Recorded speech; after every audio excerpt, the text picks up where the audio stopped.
I used to make 3 common mistakes that many times would result in boring D&D adventures for me and my players.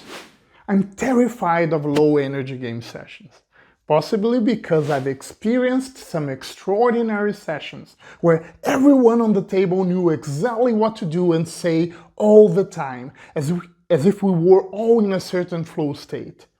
I don't think it's possible that all my D&D sessions be like that, but I do think it's possible to consistently deliver high-energy sessions with great player engagement with 3 simple steps.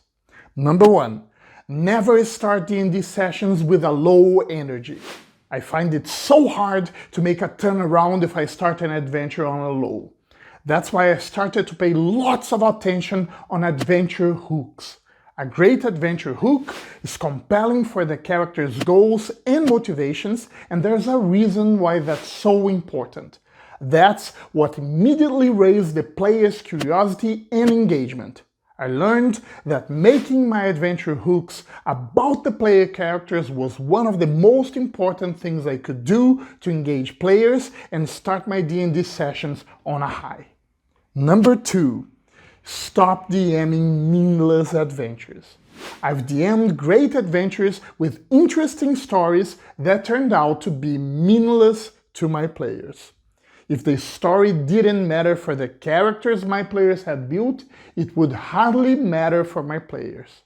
That's why we started to build our homebrew campaigns around our player characters' backstories. We began to use session 0 of new campaigns to brainstorm together both characters' backstories and campaign plots, tying one to another.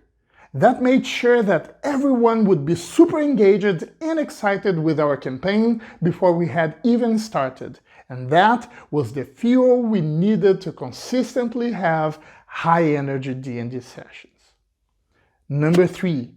Stop writing meaningless characters' backstories. A meaningful character backstory is not a long or detailed one. A meaningful character backstory is one that is closely tied with the story plot. Why? Players see the world through the eyes of their characters, and feel the feelings of their characters. If the characters' stories, goals, and motivations they have created have true impact on the story's development, the players get much more engaged, and engaged players bring outstanding role-playing and storytelling moments to the table. They make the story light up and come alive. Give it a shot. Be mindful of your adventure hooks to start your sessions on a high, unlock the potential of your session 0, put some time and effort to co-create with your players meaningful adventures and meaningful characters' backstories. You will never have low-energy, boring D&D sessions ever again. Wanna bet? Use those 3 steps and tell me how it went.